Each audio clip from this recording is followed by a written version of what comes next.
নমস্কাৰ কাৰেণ্ট ৰেন আছামলৈ স্বাগতম জনাই ষ্টুডিঅ'ত মই আকাশমিতা এই মুহূৰ্তত লৈ আছো এক গুৰুত্বপূৰ্ণ খবৰ উৎকট গৰমে বৰ্তমান দহিছে সমগ্ৰ ৰাজ্য হলনি কৰা হৈছে বিদ্যালয়সমূহৰ পাঠদানৰ সময়সূচী হেহতেকৈ বতৰ বিজ্ঞান কেন্দ্ৰৰ পৰা জাৰি কৰিছে নিৰ্দেশনা আগন্তুক 24 ঘণ্টাত বতৰে লব কালৰূপ বৰষুণৰ লগতে বজ্ৰপাত পৰাৰো সম্ভাৱনা ঘণ্টাত 30 পৰা 40 কিলোমিটাৰ বেগত ধুমুহা অহাৰ আশংকা এই সন্দৰ্ভত জনাই যাম বিতং তথ্য উৎকট গৰমে বৰ্তমান দহিছে সমগ্ৰ ৰাজ্য হলনি কৰা হৈছে বিদ্যালয়সমূহৰ পাঠদানৰ সময়সূচী হেহতেকৈ বতৰ বিজ্ঞান কেন্দ্ৰৰ পৰা জাৰি নিৰ্দেশনা আগন্তুক 24 ঘণ্টাত বতৰে লব কালৰূপ বৰষুণৰ লগতে বজ্ৰপাত পৰাৰো সম্ভাৱনা ঘণ্টাত 30 পৰা 40 কিলোমিটাৰ বেগত ধুমুহা অহাৰ আশংকা কেইবাখনো জিলালৈ জাৰি কৰা হৈছে এলাৰ্ট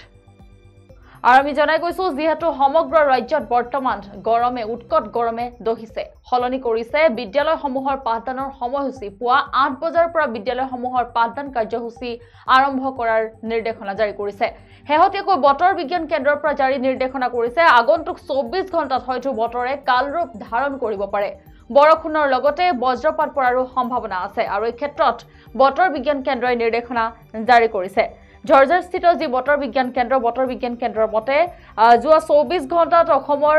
ৰাজ্যৰ ভিন্ন প্ৰান্তত আসলতে পাতলীয়াৰ পৰা মজলীয়া বৰষুণ হৈছিল আৰু এই সময়ছোৱাত আসলতে সৰ্বোচ্চ তাপমাত্ৰা স্বাভাৱিকতকৈ 5.0 ডিগ্ৰী সেলসিয়াছ বা তাতকৈ বেছি আছিল আৰু সৰ্বনিম্ন তাপমাত্ৰা স্বাভাৱিকতকৈ 1.6 ডিগ্ৰী সেলসিয়াছৰ পৰা 3.1 ডিগ্ৰী সেলসিয়াছ আছিল আৰু যেহেতুকে ৰাজ্যখনৰ আজিৰ ন্যূনতম সৰ্বনিম্ন তাপমাত্ৰা লখিমপুৰত 21.8 ডিগ্ৰী সেলসিয়াছ আৰু যোৱাকালিৰ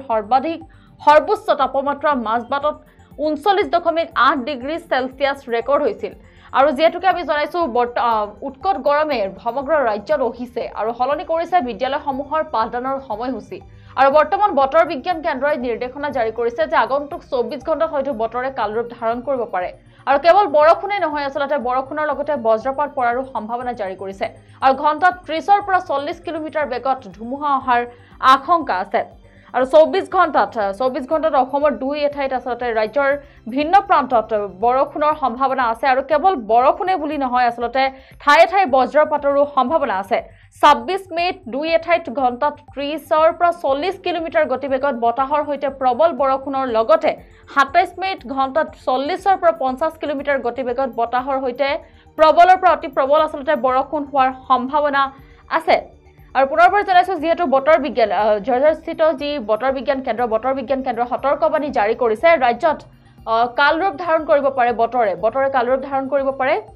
আৰু 24 ঘণ্টাত ৰাজ্যৰ বৰষুণৰ লগতে বজ্ৰপাতৰো সম্ভাৱনা আছে আৰু কেৱল মাত্ৰ বৰষুণেই নহয় বৰষুণৰ লগতে বজ্ৰপাতৰো সম্ভাৱনা আছে বুলি নিৰ্দেশনা জাৰি কৰিছে বতৰ বিজ্ঞান কেন্দ্ৰই 24 ঘণ্টাত কালৰূপ ধাৰণ কৰিব পাৰে আৰু